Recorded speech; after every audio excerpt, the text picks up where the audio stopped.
Hello everyone, welcome back to my channel. Today we're going to play some more Swooning Over Stans. Last time we went off, we spent the day with Ford, and we fell asleep and were on the next day. He woke up to the loud crash downstairs, not entirely uncommon in this house. You quickly finding out, but still disconcerting. More chatter and thumps lead you to the kitchen, where Maple teeters on a short step ladder in front of the pantry. Standing on her tiptoes, she reaches as high as she can for a small yellow box on the top shelf, pancake mix. Without a word, you go to her side and pluck the box from the shelf for her, place it into her outstretched hand. Oh, such a wave! Thank you! Grunkle Stan put it on the top shelf for some reason. But I want, no need, maple cakes. It's a breakfast emergency. She wiggles her free finger in your face, and you can't help but laugh. You can tell that the house becomes more alive with this kid around. Want to help me make them? We only need chocolate milk, coffee, pink food coloring, and pot o' gold oats to make the breakfast dream a breakfast reality. Wait, coffee?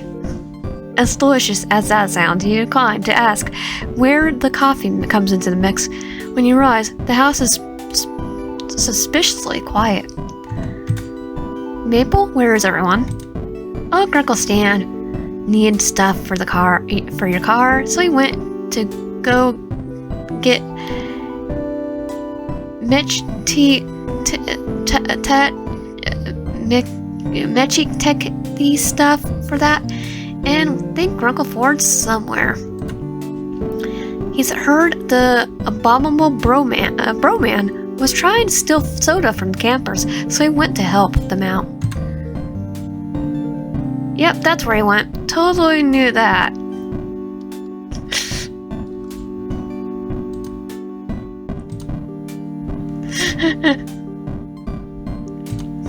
So, they left you guys to make breakfast on your own?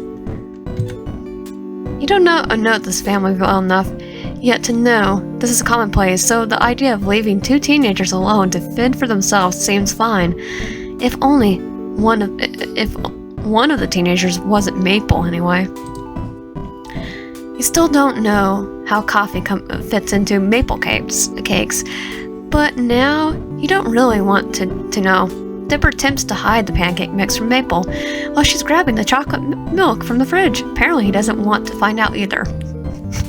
Or he's already tried them. She's probably a worse cook than just got really bad at cooking. Maple, well, your maple cakes sound absolutely divine. Why don't we quick think of something so you won't hurt her feelings? Go out for breakfast. Is there somewhere we could go out for breakfast? We should really save maple cakes until you great uncles get back. I know they won't want to miss them. But I want to perfect my recipe. I have to get better at cooking and baking and stuff so I can survive out there in the world. But if in high school I'll have to bake stuff and people are better than me. Maple looks very agitated, tugging at her hair with both hands. If I can't make the perfect maple cakes, I can never be on Bad Dreams Dining. I gotta impress Gerald Rambone. Digital Wave, it's my destiny. Is that a stand-in for Gordon Ramsay? Quick think of something that won't hurt her feelings. Dipper, can you cook? Maybe Dipper can help you make the stuff different. We should save maple cakes for another day. A very special day. But did you wave? Maple's still standing on the stepladder, reaching for the up and squishing your cheeks together, her wide eyes staring into your soul. Every day is special with maple cakes. He glanced at Dapper, making him please help me, and I'll buy you breakfast face. You hope he understands. Yeah, Maple, I know you want to cook more since you're becoming an adult. Sure, but don't you think Grunkle Stan and Grunkle Ford should be here to try them too? Not just me again? Maple hops off the stepladder and ponders her breakfast question, lips pursed. Eventually, she nods, beaming at you both. You're right, Dipper. I can't deny them that experience. The spirit of bad cooking. Mystery Food X. She's the worst cook than Solomon from Baby, too. You gave Dipper a thankful smile as Maple's head over Maple's head as she puts the ingredients back on the refrigerator. He grins back at you, rubbing the back of his neck. You wonder if he got that from one of his grunkles. That's clever. Now that you think about it, great plus uncle to make grunkle. Saves time on syllables. We should go to Greasy's. They have some of the best pancakes there, with like 3 different kinds of syrup. If you ask Lazy Susan nicely. Yeah, it's not super far. Let's go. The kids are about to head out of the kitchen when you realize something. Wait, aren't we going to leave a note for your grunkles about where we're going? Alright, good call. Dipper scribbles out a note for Stan and Ford and sticks it in the front door of the shack with one of Maple's stickers. The kids lead the way towards the town, displaying various landmarks and the wild and wonderful stories attached to them along the way. And this is where we saw those 2 ghostly old people. In the convenience store? Yep, the convenience store. I remember that episode. Strange, but you nod regardless. Maybe she just meant that they were so old they looked like ghosts. No, they were ghosts.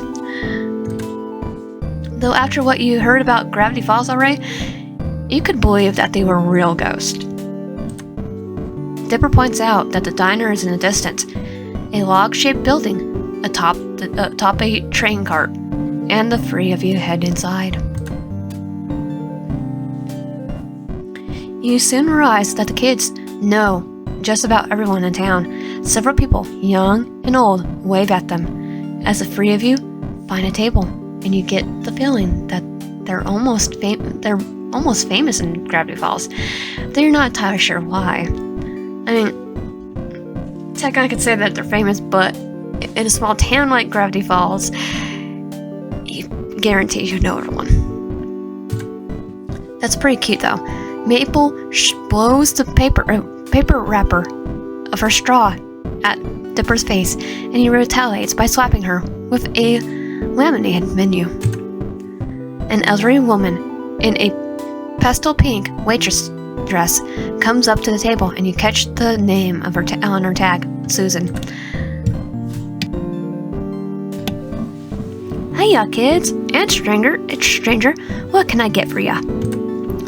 Pancakes and all free desserts for me, please, Lazy Susan.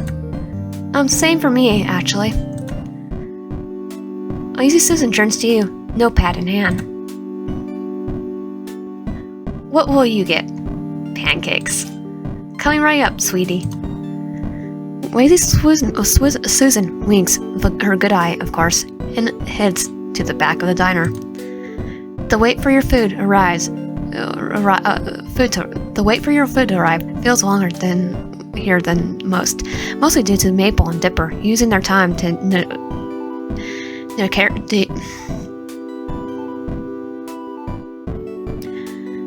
interrogate you. At first, it's somewhat intimidating. You really crash into their house and start hanging out with their great uncles, so they have a lot of questions. Once the irrational fear of two 13-year-olds fade out, you recognize their interview for what it really is. They care about their grunkles. If you start hanging out with them more, they want to know as much about you as possible. Maple's questions are somewhat nonsensical. So if you were stranded on a desert island with no boat, no cheating, what would you take with you? A lapras.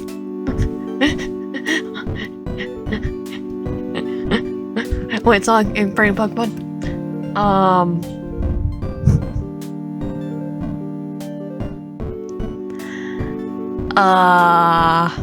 Fishing rod.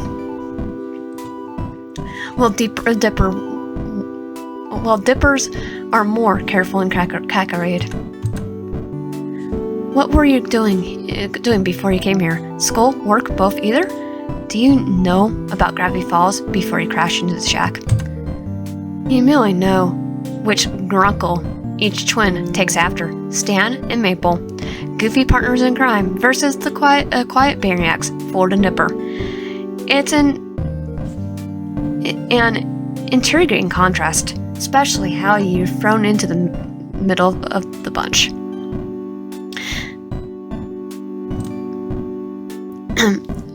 But both Grunkles love them both, so. But as the twins race to see which syrup ball drips into their mouths the fastest, Dipper's blueberry syrup beats Maple's classic maple by half a millisecond. You swear on it. You know these kids do a lot more for their great uncles than just be cute counterparts. And here we go. Enjoy, kiddos. Let me know if you need anything else. Lazy Susan gives out the respective plates, and the kids go quiet, shoving down their food like they've never seen food before. Between mouthfuls, you get a few more questions about yourself and your theories on aliens versus what member of Circanized was your favorite. But the table is near silent, as the three of you eat. That's until Maple speaks up for a mouthful of pancake. So Digitwave, if you're totally made up and not real situation, had to pick who your favorite was, who would you pick, Grunkle Stan or Grunkle Ford? This seems too bland compared to her other cutesy questions. Dipper elbows his sister, not subtly, and she elbows him right back. Wide eyes staring at him in a sibling-linked look you can't decipher. Like, say you're in a movie, like one of those weird movies Grunkle Stan watches on the TV, with ladies in poofy dresses riding horses. Awfully Pacific, but you gotta continue, taking their bite of your food. You're the main character of the movie, and you got two guys who are both madly in love with you.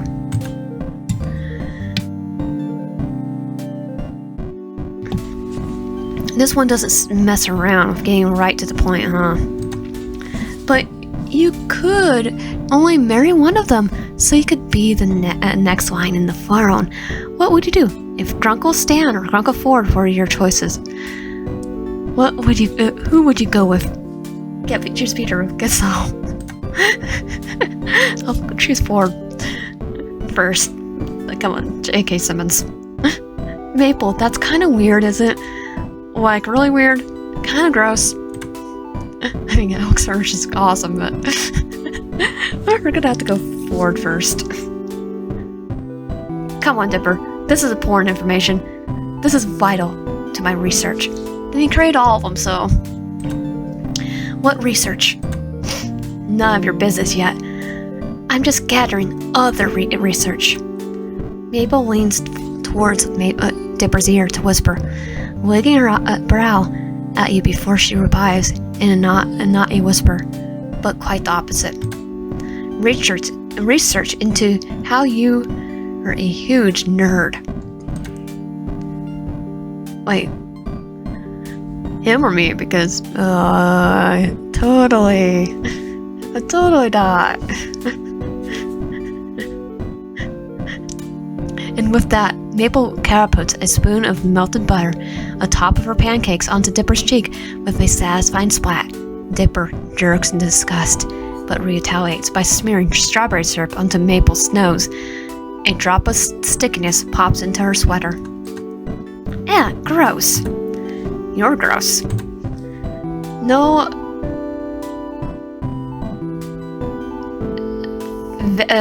vitriol between the twins, but a lot of the giggles, and a few more various food missiles. Eventually, syrup strikes Maple's cheekbones and some of her hair, and Dipper has a small piece of pancake stuck to his face.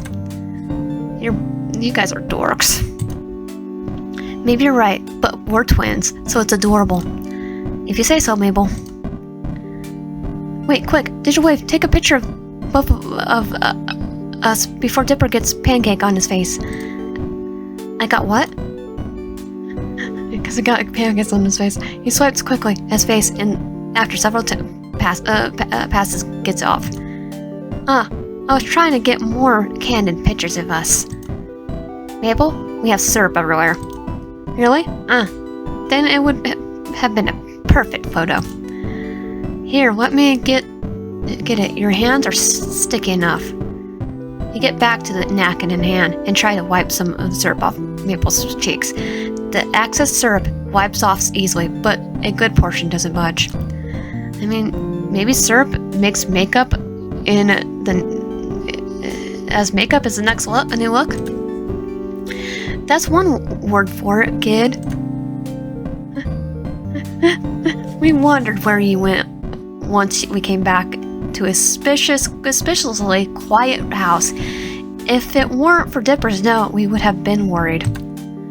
Sixer would have been worried. I tried to tell him. You kids pulled that stuff all the time, heading out unannounced, putting stress on your poor old Grunkle's heart. He puts a hand over his heart dramatically. All those missing hours of unpaid children labor. Actually, that note wasn't me. Well, I wrote it, but Digiwave's the one that said we should, so that you know where we went. Both Ford and Stan turned to look at you surprised. Really? Figured these two knuckleheads dragged you here. Why not make breakfast at home? This place is at least 15 minutes walk from the shack. Well, he glanced at Dipper, swiping a finger across Maple's cheeks and licking the blueberry syrup off. Maple has a pancake on her mouth, chewing on it like a grazing sheep. I want to treat them to something, I guess. It's the least I can do. You're not letting me stay here. You're letting me stay here and fixing your car, my car. So I thought since you were gone, I'll take these two out for a change. Also, Maple was gonna make maple cakes again. You're just mad you can't make toast right. Yes, I can. I burnt it one time. Dipper holds his syrup-tipped finger in the air. Indignantly. Well, Maple wanted you guys to enjoy her maple cakes too.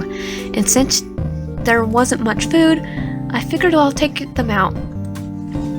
Stan snatches the pancake from Maple's mouth and takes a bite out of it, cracking when she stands on her seat to try to grab it back, climbing over Dipper to reach. Aside from the kerfuffle, you catch Ford's eye. Was he staring at you? As soon as he realized, he quickly set his gaze elsewhere, looking over your head and out the window. You say he's probably just shifting his attention, but his finger hooks under the high neck of his sweater and tugs at it. Well, Digitwave, I could appreciate your looking after Dipper and Maple for us. It was very kind of you to bring them here. Oh yes, it wasn't a big deal. Really, I'm happy to help. You smile at him, pretending you didn't feel how warm your face is. Maybe it's just hot and greasy. Ford looks close to the shade of his sweater. Dipper mumbles an "oh, ow," and you catch Maple's eyeballing his side, wiggling her eyebrows at him, and you're not sure why. Well, kid, if you're paying, scoot over, Dipper. I want breakfast too. Stanley, it's at least 20 now. 30 now. Grunkle Ford, it means it's time for brunch, duh. See, these kids get it. Now, let me in, so I can grab some gub. Dipper moves to your side of the booth, and Stan sits next to Maple, and Ford sits at Dipper's side. Lazy Susan comes back and takes the orders for another round of food and drinks for everyone, including Maple, who decides she wants more pancakes. You're starting to regret offering to pay, but Stan and Maple try their hand at the syrup dipping race with Dipper cheering them on. Ford watching with a wide grin on his face. You know you don't really mind that much. After the expedition to find Mothman, you copied Ford on a few more missions, so to speak, examining the various birds of the forest, including the questionable stomach-faced duck, who snatched your sandwich and quickly ran off, Ford in hot pursuit. Well, he didn't find what evidence he needed, something to do with their digestive systems. You both decided that the stomach-faced duck flocked were questionable,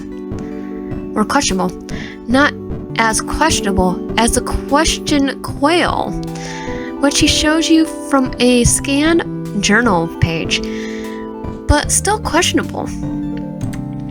You asked why he decided the octopus was too stupid to study, but received a loud groan, and too sticky as an answer. Valid point. If it's related to octopus, it might actually be very intelligent. But all in all, your adventures with Ford had become more enjoyable than you expected, and you can't help but hope that you'll get to experience another one with him soon. You walk through the living room, lost in thought about question quails and Ford's journal pages, and narrowly avoiding slipping on a sheet of graph paper. Oh, don't look! Oh, it's you!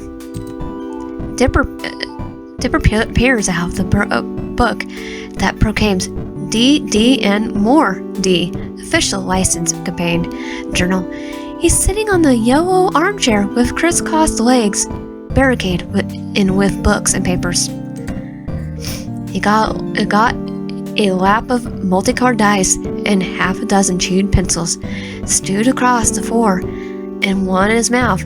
He looked down and noticed the floor is almost entirely covered in graph paper.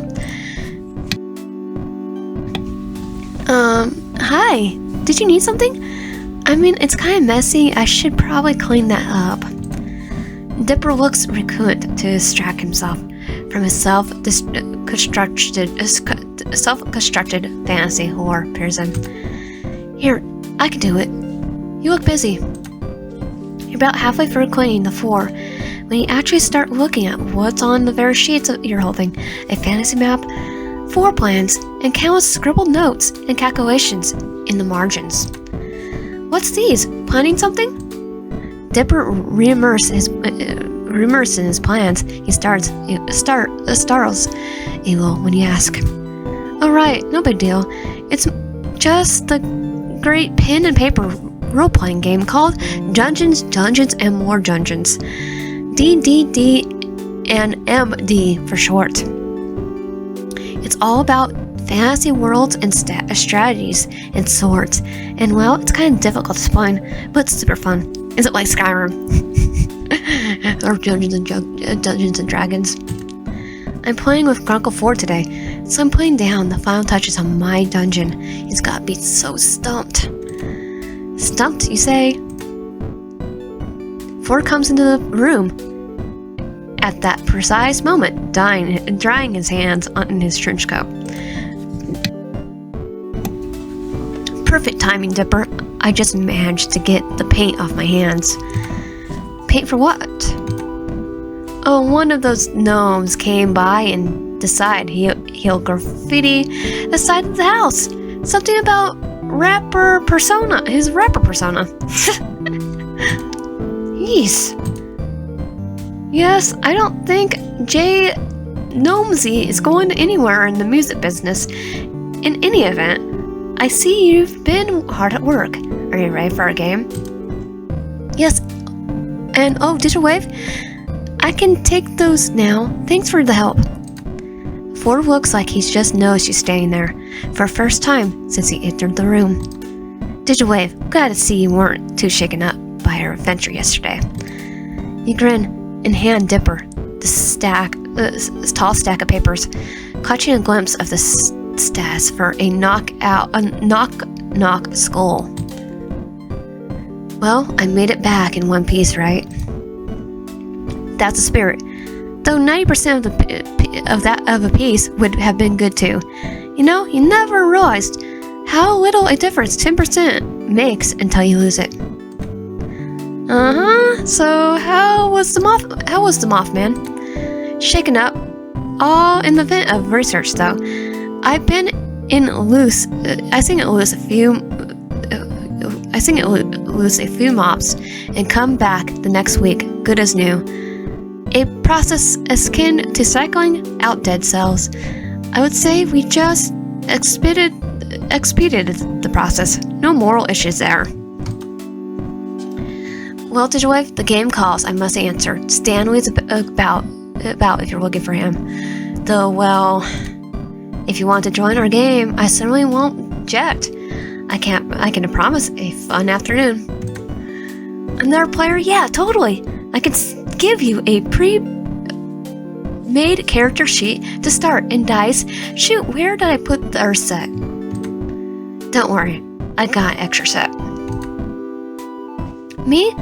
I don't know how to play. Me, I was like it's like Skyrim. I'm joining. Oh man, there's so many rules. Where to start? Oh, I mean, it's really easy to pick up. It's even like a kind of popper now.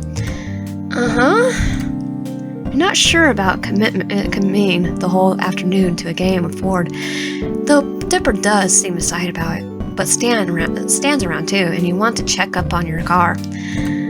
Well, think about it, Digitwave. Dipper, my boy, why don't you and I get things set up in the meantime?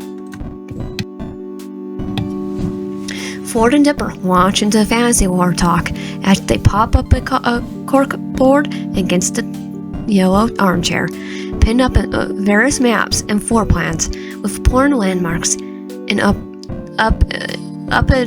their pouches of dice onto the carpet. Asked to join their game. Great! Oh shoot, did you look at the plans earlier? Those were the Dungeon Master's eyes only. If only I'd known you were going to join us. Don't worry, I didn't look. I know all your plans. All of them. No, don't worry, I didn't look. What a leaf. No, wait, what if you're lying to get an edge on the game? Is it illegal? Grunkle Ford? What? I didn't hear. I'm just categorizing these DD&M books. How many volumes do we have these days? Dipper and Ford put the final pieces into their place. The four is encircled in a mix of propelled up chalkboards, books, maps, notes, and loose leaf paper. Ford folds the game board in the center of the madness. Brilliant, we're all ready. Don't look so nervous, Digitwave. You have me here to walk you through it. Ford sits down next to the game board. He pats a piece of carpet next to him, inviting you to sit, and you do so. Dipper sits across from you on their side of the game board and unfolds the illustrated piece of cardboard, propping it up in front of him. noticing your crushing gaze on it, and looks back at you. Oh yeah, this is the Dungeon Master's screen.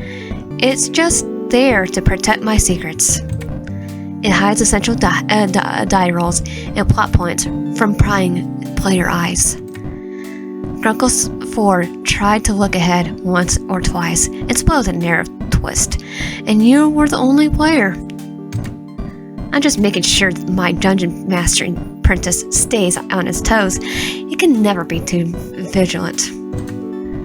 Dipper gathers up his dice in a pile next to the DM screen, ready to roll them well when needed.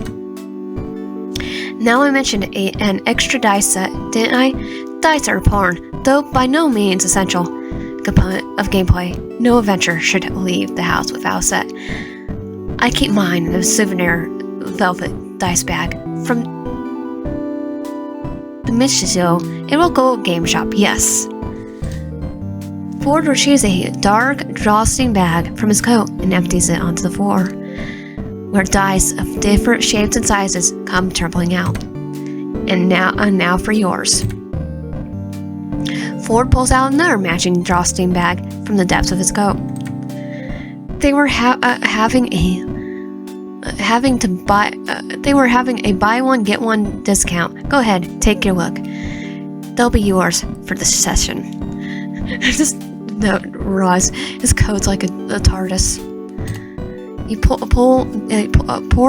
poured these dice onto the carpet as well, metallic gold with numbers embezzled in the black. Fancy. Well, I didn't have enough left to make them from solid gold. I was able to electroplate a set for fun. Great, Uncle Ford. You electroplated those dice. They're so nice. That they don't mean to rhyme. Maybe you should be the one with the rapping career, not J. Gnomesy. Ford and Dipper laugh. Yeah, maybe not. But anyway, let me reintroduce our characters. Dipper clears his throat, getting into the Dungeon Master persona.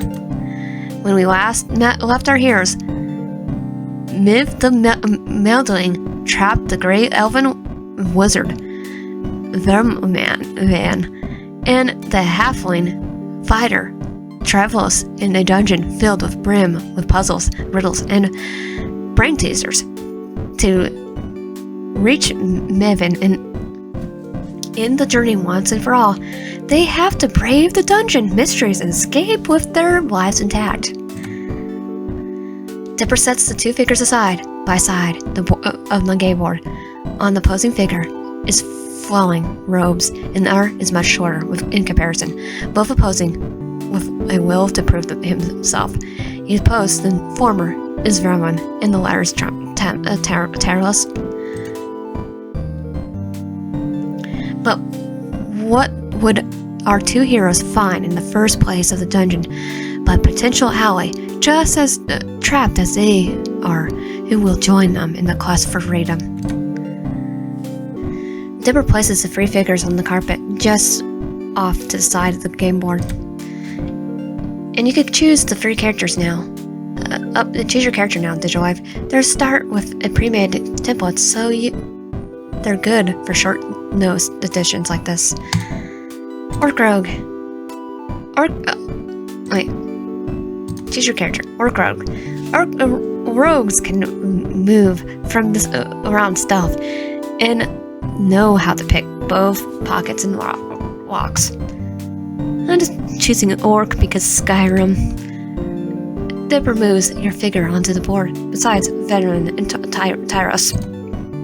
Alright, what's her name going to be? Alex, short for Alexandros. You're Ford trying to say Andros under his breath for a few times. I'll just call him Alex. Here's your character sheet. It's got all the info on it. Our hero's account, Alexandros. Alex for short, in the first room of the dungeon. Alex, what's your deal with the main villain, Miv the Melding? I just woke up here with a headache. Alex explained how she stuck Mira's arrow. In his turn, Tyros shared Miv once bested him in duel embarrassment because Miv is a sorcerer. Sorcerers aren't known for their physical combat skills. In Tyrus' defense, he was still young at the time. But none of that matters, because we're finally face down Miv. They must escape. They must escape. Behind you is a door on the wall of the room and set of red doors. To the left and right are old stained glasses, windows, and weirdly familiar motifs on them. Yeah, Ford with Bill's hands right there.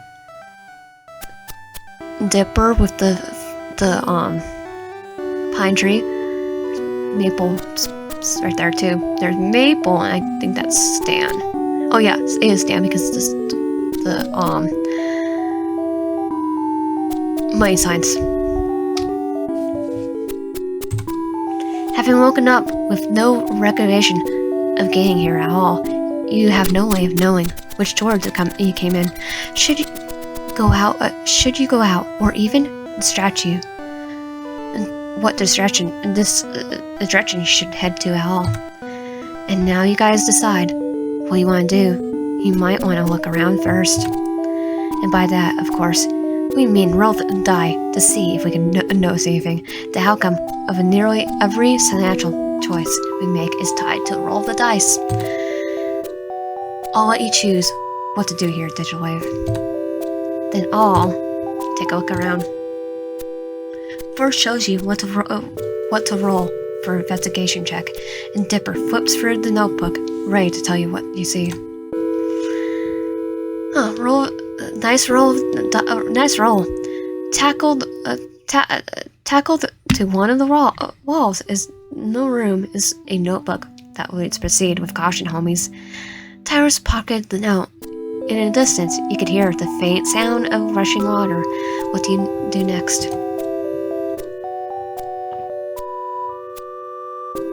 What's the state of the door behind us?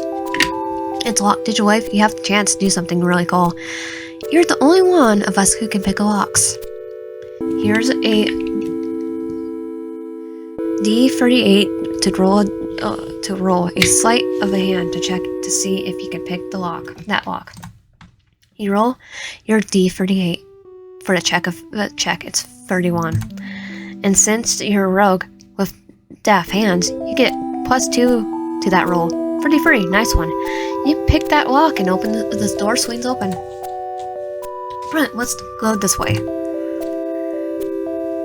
As the last of you step through the doorway, it melts, seeping into the wall, as if there were nothing there. Guess we're not going back that way. The chandelier overhead ignites, casting a room in a warm orange glow, revealing an impressive door on the far right. In front of you, a large cloth-covered lump. Take a look around. You roll to investigate. Just like earlier, you approach it, inspect it. As the footsteps grow near, the lump shifts, raising to reveal that it's in fact a goblin. The goblin stands to attention and tries to pretend it was never asleep. Travelers, I noticed they demand you answer these riddles free. Answer the riddles. The goblin reaches his pocket, pulling out the garbled piece of paper that he unfolds with care. What's 88 keys, but cannot open a single door? Answer the riddle. I heard this one before. A piano, right? Next, what kind of keys cannot open doors? Answer the a lackey. And finally, what is the first thing you did on your adventure? Look around. The door is open now, open to you. Fabulous, homies.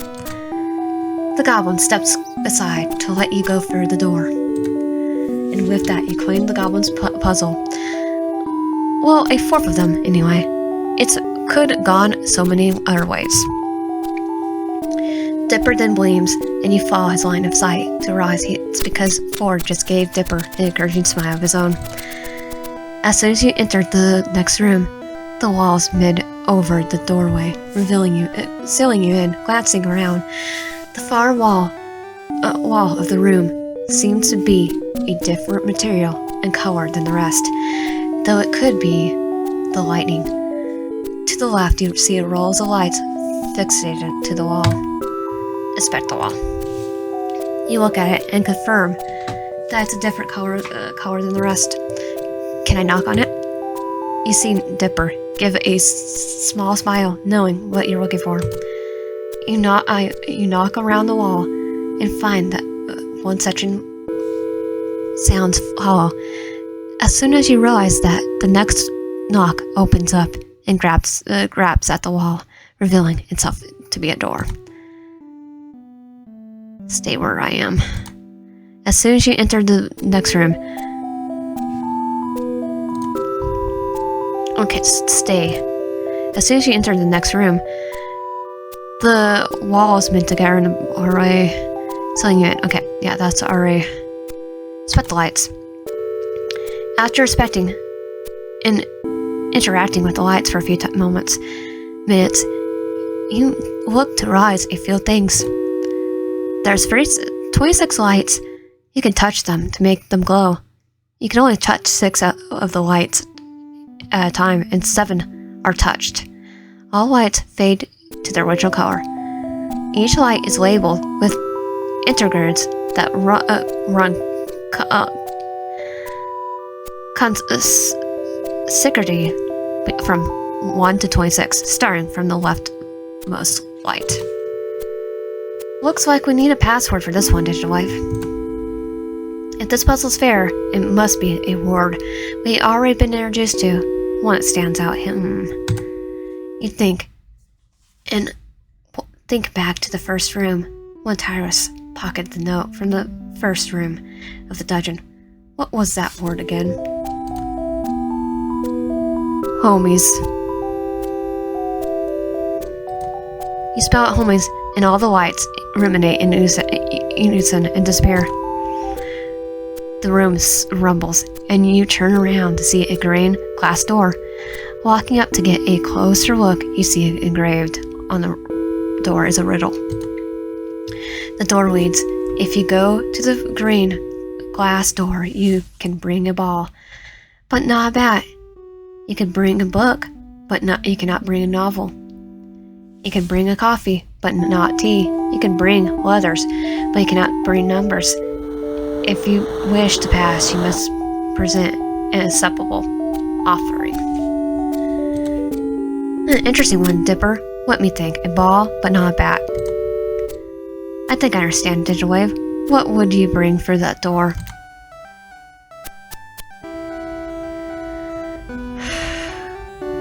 Amulet, pendant, hourglass, bell, tout of flower.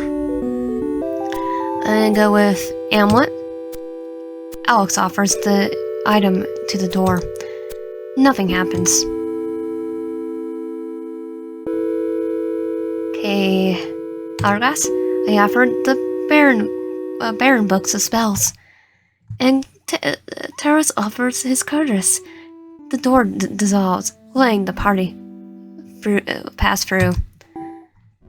He glances at Ford to notice that he's watching you figure out the puzzle the entire time, even if you weren't too good at it. Before you make eye contact with him, he turns his head to face you, facing back at the game board on the floor, and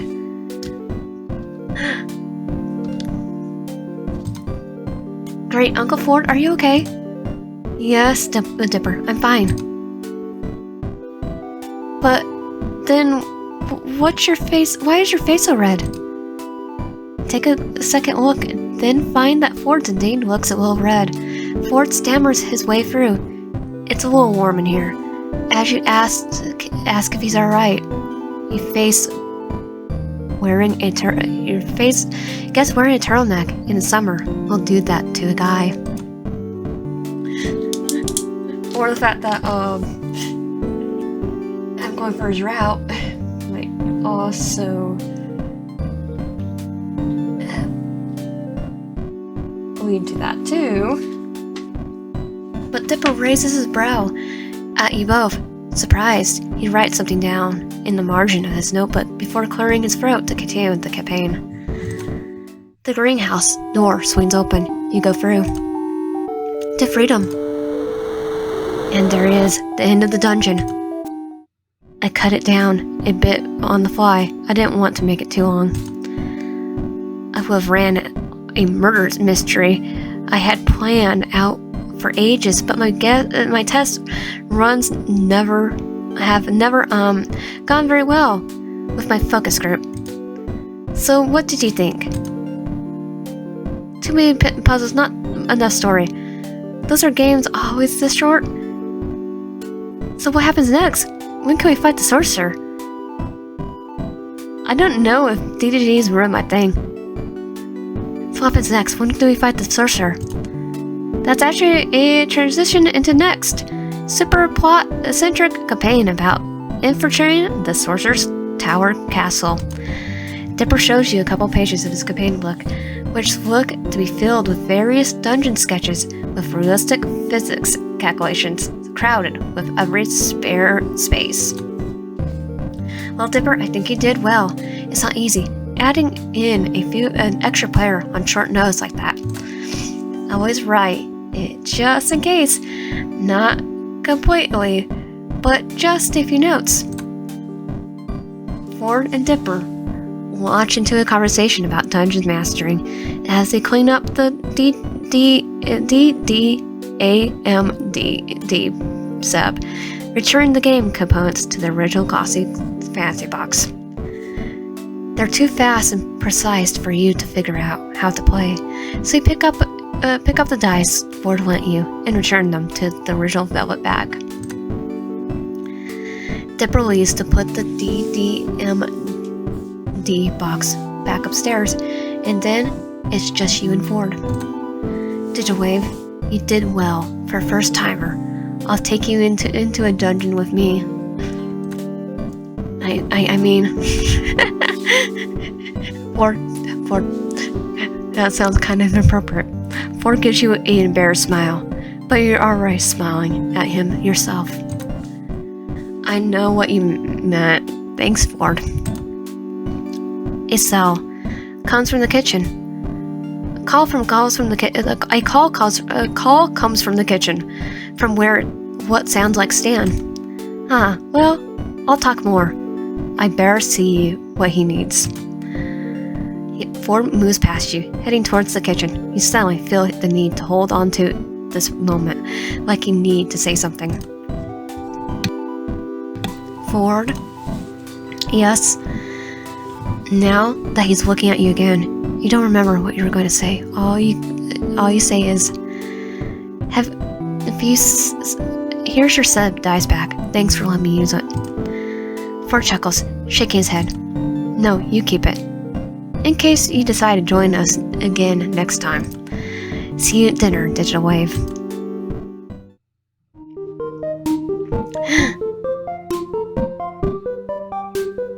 We got more.